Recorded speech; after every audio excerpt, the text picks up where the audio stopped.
Assalamualaikum warahmatullahi wabarakatuh. Jam 8.25 tanggal 10 Mei. Apa kabar mental kalian, teman-teman nyangkuters? Salam nyangkuters buat teman-teman yang investasi sahamnya nyangkut. Kali ini kita akan belajar tips bagaimana menguatkan mental ketika saham kita malah di luar harapan alias nyangkut bin boncos. Nah, masih dalam tema belajar dari saham-saham IPO ya. Meskipun kondisinya ternyata makin nyungsep aja.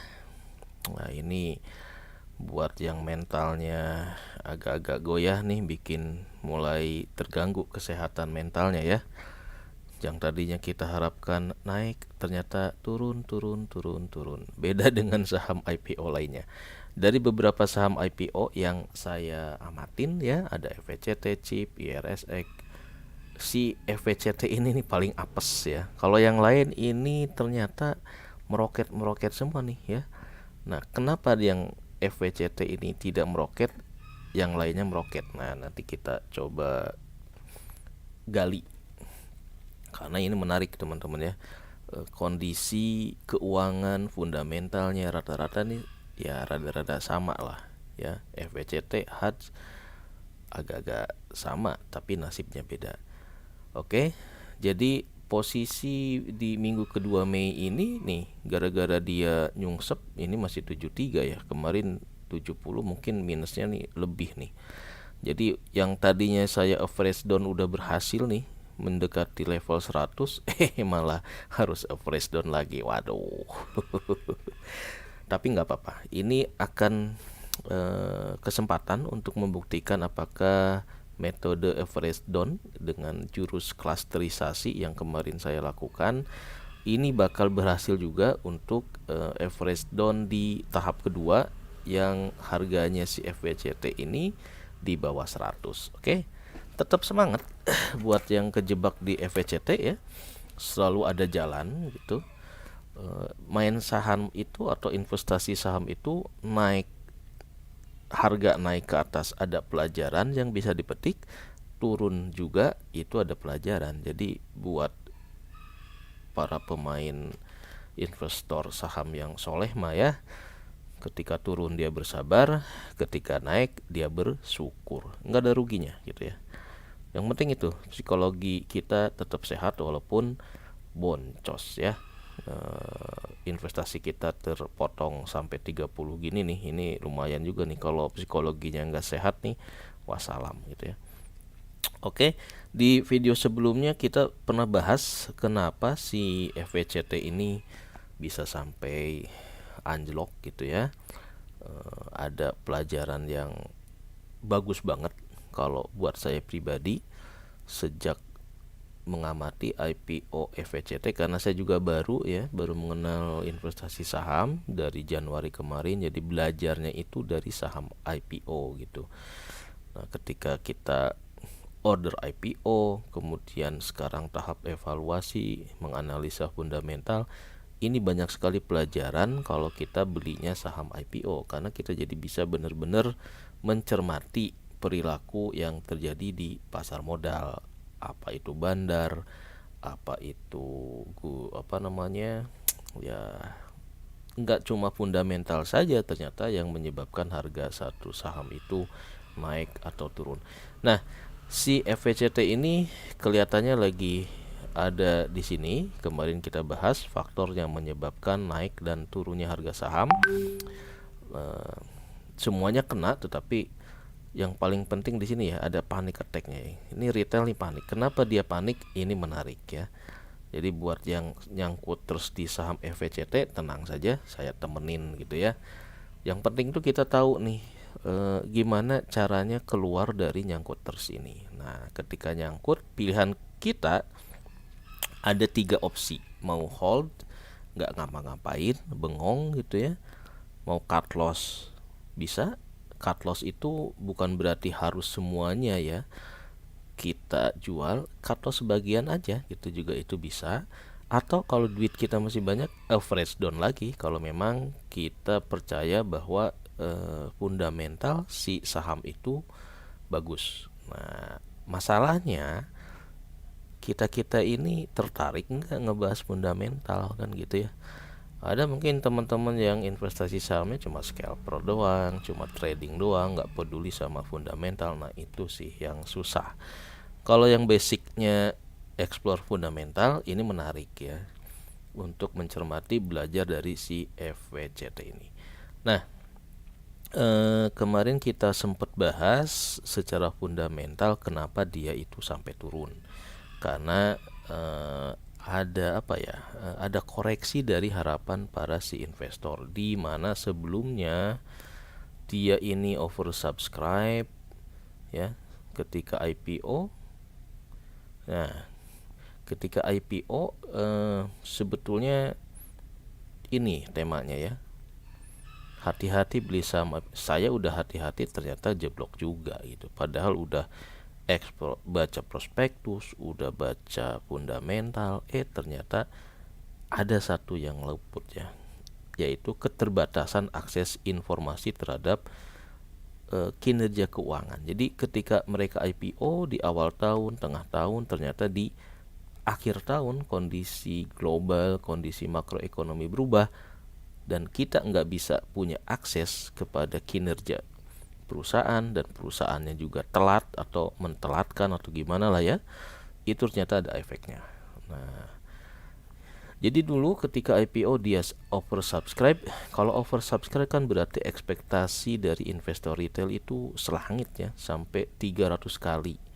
Makanya nggak heran ini pemegang saham retailnya ini paling banyak nih dari saham IPO dibanding si chip, dibandingkan Hajj gitu ya, yang harganya meroket. Kenapa? Nah itu nanti kita bahas. Oke, ini kayaknya udah ya. Kita udah nggak relevan baca-baca yang fundamental. Balik lagi.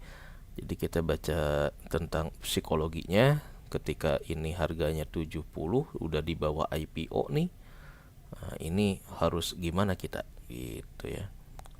Apakah mau hold, cut loss, atau average down lagi. Nah, karena tujuan saya adalah buat ngincer dividen, maka ending gamenya, goalnya, gimana caranya saya nambah jumlah lot dengan 3 jurus ini.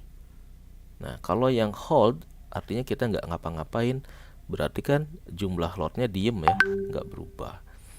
Average down jelas ini nambah. Nah, yang jadi masalah kalau cut loss ini bisa nggak nih ya, kita cut loss, kita beliin dananya dengan saham lain. Nah, nanti kalau di situ dapat dividen atau apa, nanti ketika ini harganya mungkin lebih turun lagi kali ya. Karena ini mungkin seminggu 2 minggu ke depan ini sentimennya masih negatif nih. Jadi kita cut loss sebagian, nanti dari hasil investasi cut loss. Nah, ketika ini turun lagi, kita beliin lagi. Jadi secara total jumlah, maka saham yang kita cut loss ini, misalkan cut loss nih 10, kita beliin saham lain ya yang ada potensi naik, sehingga nanti ketika kita beli lagi sahamnya jadi 15. Nah, temanya itu teman-teman ya. Saya mau nyoba apakah jurus cut loss ini ya, selektif cut loss mungkin ya. Cut lossnya harus selektif, nggak bisa main hajar aja. Karena nanti ketika kita jual, nih duitnya mau dibeli saham apa kan gitu kan. Kita ketika cut loss harus explore dulu, nanti duitnya bakal disangkutin kemana untuk menjadi penolong gitu. Ini harus hati-hati juga nih. Anda harus punya data yang analytical yang bagus sebelum memainkan jurus cut loss, selective cut loss ini, dengan tujuannya agar jumlah lot ketika kita beli lagi si FWCT ini jadi nambah. Nah, ini uji coba saya mau temanya seperti itu ya. Fresh down udah pernah kita explore. Nah, sekarang kalau hold ya berarti kita nggak ngapa-ngapain, bengong ya. Investasi saham itu sebetulnya never ending learning sih ya. Tiap hari harus belajar gitu, harus dapat ilmu. Kalau kita hold, kalau kita bengong tiap hari nggak punya ilmu baru. Nah gitu, jadi tiap hari kalau bisa sih kita ada eksperimennya gitu ya, meskipun eksperimen itu bayar SPP-nya ya bisa berdarah-darah, bisa tambah rugi juga kalau kita strategi selective cut loss-nya itu salah. Nah gitu teman-teman ya. Jadi kita mau selective cut loss dengan asumsi bahwa sentimen negatif si FVCT ini bakal agak lama gitu ya. Jadi dia asumsinya nggak akan rebound lagi, kecuali nanti mungkin di bulan depan ketika RUPS bagi dividen mungkin akan rebound mungkin ya. Ketika ada sentimennya rebound, nanti ada penjelasan kenapa dia turun, kemudian penjelasan dari manajemen gimana prospek di 2023-nya. Nah mungkin kita baru bisa lihat nih. Tapi untuk seminggu 2 minggu ini sampai akhir bulan saya agak pesimis ini bisa balik lagi ke level 100 karena panic attack ya, retail panic attack. Menurut saya sih begitu.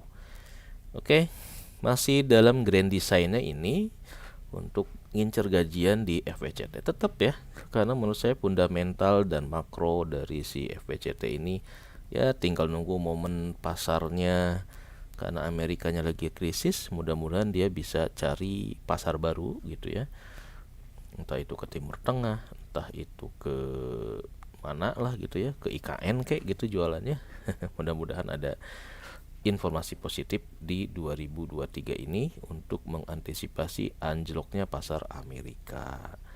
Nah ini yang paling menarik. Kemarin kita pernah orat-oret tentang proyeksi dari dividennya si FVCT. Kemarin saya ada salah kalkulasi, di mana di sebelumnya itu kalau nggak salah saya terlalu tinggi ya untuk otak-atik laba. Mana tadi ya, sebentar.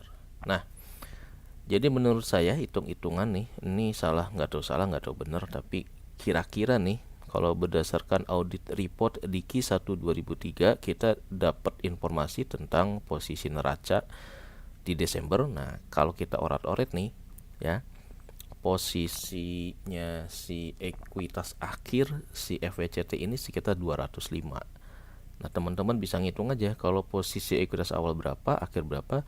Nah selisihnya itu adalah ya kira-kira si laba tahun berjalannya. Nah ini yang bikin kita kejebak di saham FVCT. Kenapa? Karena dari tahun-tahun sebelumnya ini 30, 60 ya. Kita kemarin terlalu optimis bahwa di 2002 si labanya juga akan ada di level 60-an. Ternyata kemungkinan karena saya juga belum dapat Q4 2002. Nah ini pertanyaan nih, si corporate secretary-nya kenapa nggak submit laporan audit 2002 ya. Ini goblok banget ini.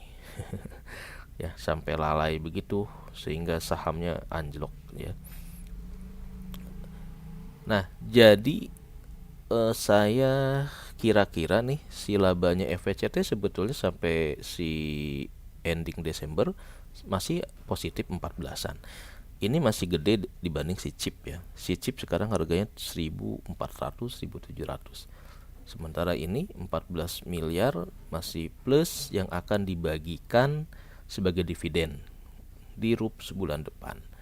Di Q1 memang minus, tapi nanti ini harus kita lihat di Q2-nya apakah bisa udah positif atau enggak ya. Jadi nah mungkin ini turun karena ngelihat ke sini nih ke minus 12, padahal kalau kita ngincer dividen ini masih ada harapan ya. Kalau memang yang dibagi sesuai dengan prospektus itu 30%, maka dividen yang akan dibagi sekitar 4,4 miliar atau jatuh-jatuhnya dengan jumlah saham 1,8 miliar ini sekitar 2 perak ya, lumayan lah gitu ya. Namanya karena kita pilot project gajian dari dividen, maka mau dividen gede ataupun dividen kecil nggak masalah. Yang penting kita balik lagi ya, kita tahu kesini nih. Nah kita tahu jurus dan kiat-kiat saat jadi nyangkuters yang bahagia. Ini yang paling penting sebetulnya ya. ketika nyungsep bahagia, ketika meroket bahagia, begitu. Oke, balik lagi. Jadi gajian dividen 2023 atas tahun buku 2002 nih, kayaknya sih cuma segini nih, 2,2an ya. Ini jauh banget dari tahun-tahun sebelumnya nih. Kemungkinan sih begitu ya. Kalau ada yang salah silahkan dikoreksi ya. Ini cara saya memprediksi lah ya. Jadi teman-teman buat melihat ini kan labanya belum keluar ya. Kalau yang paham accounting dikit, paham tentang audit report, ngerti fundamental ya bisa nebak-nebak lah ya. Posisi di ekuitasnya ya tinggal hitung aja gitu, saldo labanya berapa di awal, saldo akhir berapa, itulah labanya gitu ya. Oke, nah jadi dengan dividen per share-nya itu cuma 2,2 nih, berarti dividen yang saya dapat kalau cuma punya 300 lot nggak sampai 100.000 nggak apa-apa, tapi saya seneng ya, karena berarti di bulan Mei ini saya dapat dividen sekitar 700.000 gitu ya, dengan dana yang sama. Coba-coba jadi dividen hunter, walaupun ternyata kejebak di dividen trapnya, tapi ini udah ada pengalaman baru ya, gimana caranya hunting dividen. Nah, tinggal nanti cari jurus gimana biar nggak kejebak dividen trapnya gitu ya. Jadi ini sebetulnya ya esensi dari kita investasi saham tuh ini nih, sekeluarga jadi tambah pinter berinvestasi teman-teman ya. Bukan masalah cuan atau tidak cuannya sebetulnya. Percuma kita cuan kalau anak istri kita tetap on investasi sahamnya gitu ya. Kenapa? Karena kalau kita udah mati besok hari, ya mereka mau cari cuan dari mana? Nah, sebetulnya itu ya. Jadi pilot project gajian dari dividen ini sebetulnya harus disiarkan kepada orang-orang sekeluarga gitu ya. Minimal ngerti lah, oh main saham itu investasi, jangan main-main ya. Kalau ya istilah main saham biar nggak stres aja ya. Investasi saham itu ternyata begini, harus beli saham yang begini, kalau turun ternyata penyebabnya begini. Nah, hal-hal seperti itu yang harus kita explore sebetulnya ya, biar nanti ketika kita memilih saham-saham yang secara long term untuk dijadikan sumber dividen, kita udah mantep gitu. Nah, kenapa saya bikin kayak gini? Balik lagi nih teman-teman ya, kepada ininya nih. Nah, di sini nih, kepada grand design-nya nih. Ini kalau enggak teman-teman bikin fase-fase seperti ini, maka Anda enggak punya guidance ya. Saya bikin seperti ini karena biar pembelajarannya itu ya tetap kokoh gitu ya. Ketika naik atau turun, ya itu masih dalam bab di sini ya, menganalisa fundamental, evaluasi portfolio, sehingga nanti ke depannya ini project gajian dari dividen ini bisa abadi. Jadi kita menghold satu sahamnya tuh nggak usah dijual beli, itu beli aja nyicil gitu ya, tujuannya sebegitu.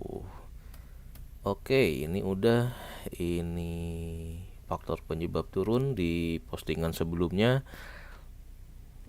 udah kita bahas juga, ada eksternal internal, dan terutama nanti kita bedakan ya FVCT dengan saham-saham IPO yang lainnya yang justru harganya meroket. Kenapa itu meroket? Oke, ini proyeksi dividen kira-kira FVCT bulan depan dari RUPS atas laba 2022 yang proyeksi saya sih segini ya, 14 miliaran lah gitu, masih positif. Jadi dibagikan 30%, maka dividennya sekitar 4 miliaran. 4 miliar ya, 4 miliaran. Jadi per sahamnya masih ada lah gitu ya, buat jadi jajan nih 100.000 buat beli siomay, buat beli seblak, cukup lah buat sebulan. Oke, nah jadi target dividen sahamnya ini saya koreksi nih. Sebelumnya saya proyeksi labanya di 50, ternyata salah hitung. Proyeksi labanya mungkin sekitar 14 miliaran. Kalau porsi dividen 30% ya, yang dibagikan 4 miliar, total sahamnya sekian, target dividennya nih 2,3 gitu ya. Jadi ini adalah undangan RUPS-nya, bisa kita baca ya. Rapat umum pemegang saham untuk tahun buku yang berakhir 2022 gitu. Jadi yang dibahas nanti yang jadi dasar dividen itu adalah laba yang 2002, bukan yang minus 2023. Itu mah nanti ya, tahun depan masih jauh ya. Jadi jangan terlalu panik selling gitu. Kalau paham kita tentang RUPS besok ya masih ada harapan lah gitu ya. Oke, nah sekarang ini nih, masih layakkah untuk di hold? Di hold ya, di hold ya, layak aja kalau menurut saya, ya. Kenapa? Karena kalau kita percaya fundamental, percaya bisnisnya punya sektor real yang bagus gitu ya, masih ada harapan ya, hold aja lah. Tapi bukan berarti kita hold nggak ngapa-ngapain juga ya. Bisa aja kita lirik-lirik saham yang lain, kita kurangin portfolionya biar dapat keuntungan dari saham lain, nanti tambah lagi average down-nya ya, biar jumlah sahamnya nambah. Nah, ini teman-teman nih yang akan kita bahas. Kenapa sih saham FVCT itu nasibnya beda dengan saham yang lain gitu ya. Kalau saham-saham yang lain itu kan nih ya, ini saya ngamatin saham-saham khususon yang IPO kayak Personal Alhidayah, Chip ya. Kita lihat nih yang lain itu naik turun, yang Chip naik, FVCT ini trennya turun gitu ya. Nah ini ketika 7 Mei kita bahas Chip 1,7 pada 102, FVCT 76 turun. Yang dua ini ya kecenderungannya ada naik, ini pada lagi turun ya. Yang Chip ini karena ini sahih dan secara sahih dan meyakinkan, saya berani bilang ini lagi digoreng-goreng gitu ya, hati-hati. Nah kemudian di 9 Mei langsung drop nih si Chip ya, 1,400 pada justru naik. Jadi yang dua ini ada penggeraknya lah, ada bandarnya. Ini yang di FVCT ini yang kagak ada bandarnya. Pertanyaannya, kenapa FVCT tidak ada bandar, di sini ada bandar? Nah, itu ada hubungannya dengan si IPO oversubscribe 300 kali itu teman-teman katanya ya. Nah, ini ada satu lagi yang jadi bidikan saya, yaitu HADS, yang jadi pengamatan, yaitu RC Buana Travelindo ya. Ini juga sama nih, terindikasi ini digoreng-goreng ya. Dari sejak IPO di 100-an sekarang udah 500. Jadi hati-hati buat teman-teman yang mau beli saham HADS ini ya. Jangan sampai kena belinya lagi di puncak gitu ya. Nanti setelah kita beli di karungin bandar istilahnya gitu ya. Ini nih. Jadi ini masih yang dulu ya, masih minus 10 aja dulu udah stres. Sekarang udah minus 30 ya. Udah di April nih. April masih segini. Sekarang di posisi Mei 30. Waduh, wassalam teman-teman. Oke, jadi kita bahas tentang itu ya,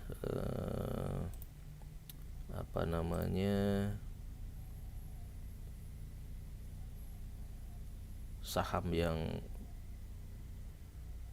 termasuk gorengan gitu teman-teman ya. Tadi saya indikasikan ada 4 saham ya yang saya amati. Ada Chip, ada si Pada, FVCT, dan satu lagi si HADS. Nah, ini nih teman-teman nih, ada satu isu yang menarik nih yang saya dapat dari informasi teman-teman di grup Stockbit di streamnya ya. Katanya kalau satu saham itu pemegang retailnya banyak. Nah, ini yang menyebabkan bandar agak susah buat menggoreng saham. Nah, kita lihat ini ya. Jadi si FWCT ini ketika IPO dia oversubscribe sampai 300 kali. Alias banyak yang beli. Sehingga investor retailnya itu banyak, teman-teman ya. Kita lihat nih, sebelum IPO pemegang sahamnya cuma 4, ketika IPO menjadi 6.000. Nah, 6.000 orang ini nih yang bikin sumpek gitu katanya ya. Jadi ketika dia IPO sebanyak 375 juta lembar ya, investor retailnya yang beli sebanyak 6.142.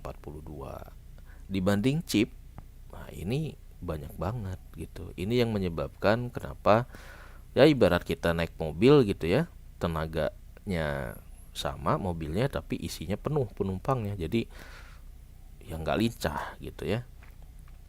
6.000-an gitu ya. Nah, kita explore nih ya, ini menarik teman-teman ya. Investor retail FWCT untuk end of month April ya, ini udah mulai turun ya, dari 6.000 saat Februari, di Maret 5.000, di April jadi 4.000-an.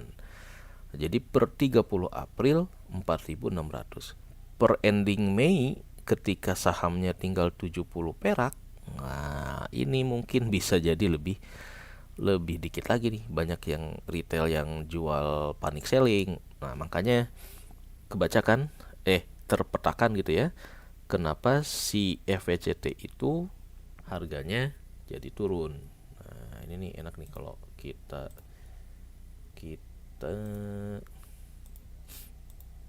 mana ini ya. Nah, ini lebih cakep nih kalau kita sandingkan di sini. Nah, ini teman-teman ya. Kenapa ini jadi turun?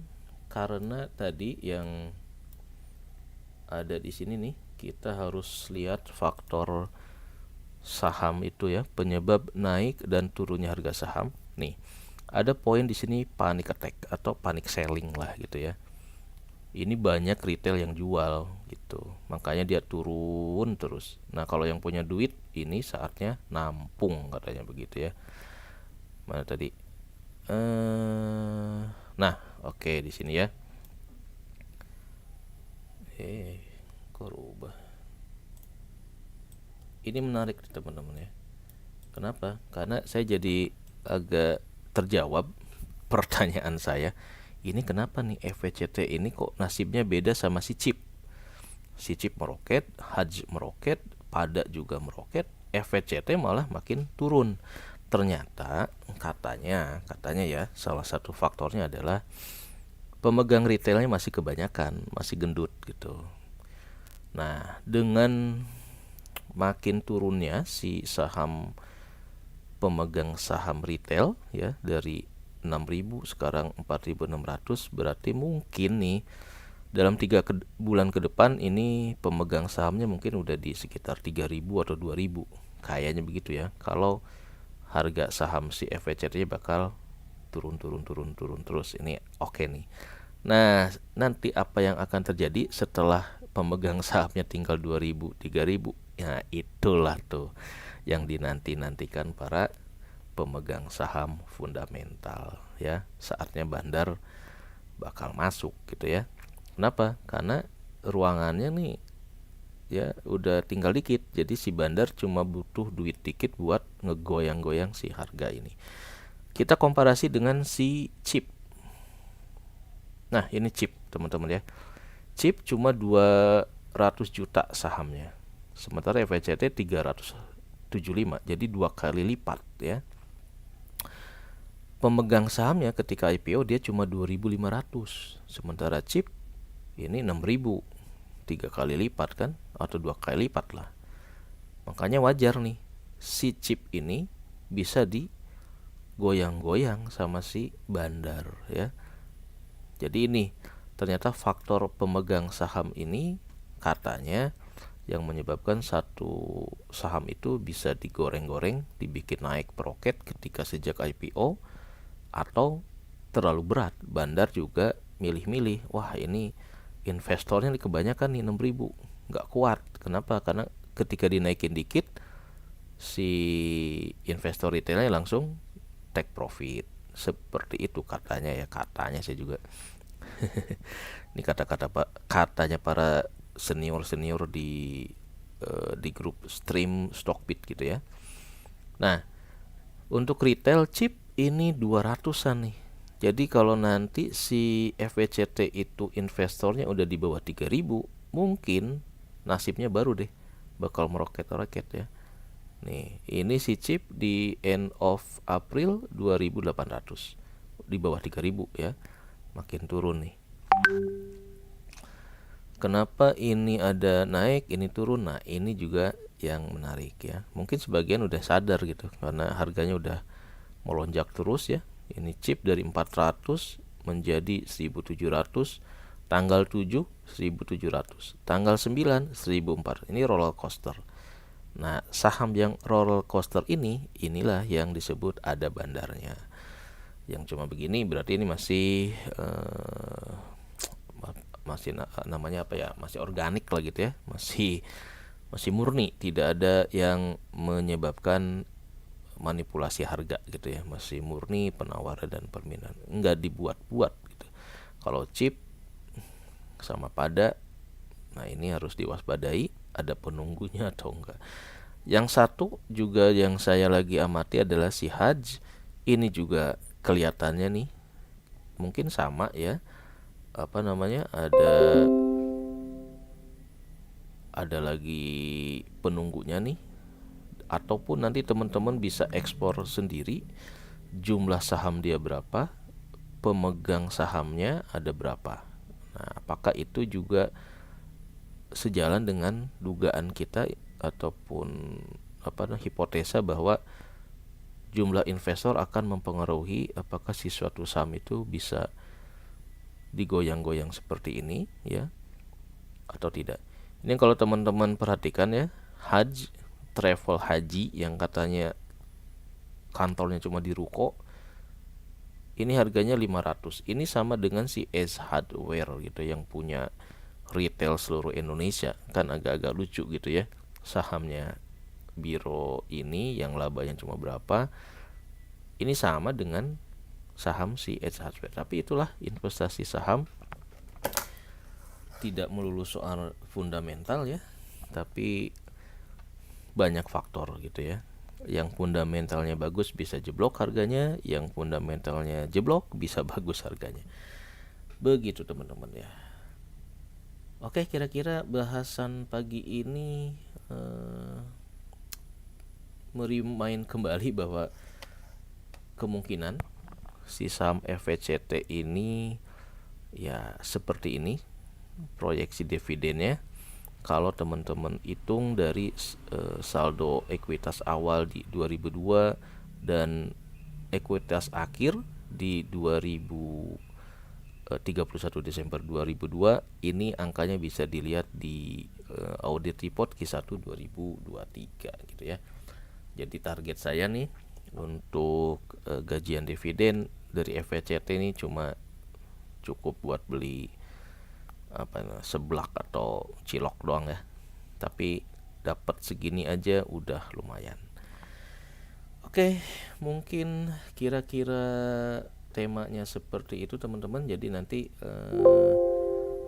kita pelajari nih selective cut loss buat posisi ketika sahamnya itu nyangkut ya, daripada kita cuma bengong. Fresh down udah nggak mungkin karena pelurunya udah habis. Berarti alternatif yang bisa kita lakukan adalah selective cut loss ya. Nanti hasilnya kayak apa ya, kita lihat di akhir bulan apakah saham yang saya miliki untuk FWCT ini bisa lebih gede dari 353 ini atau enggak gitu ya.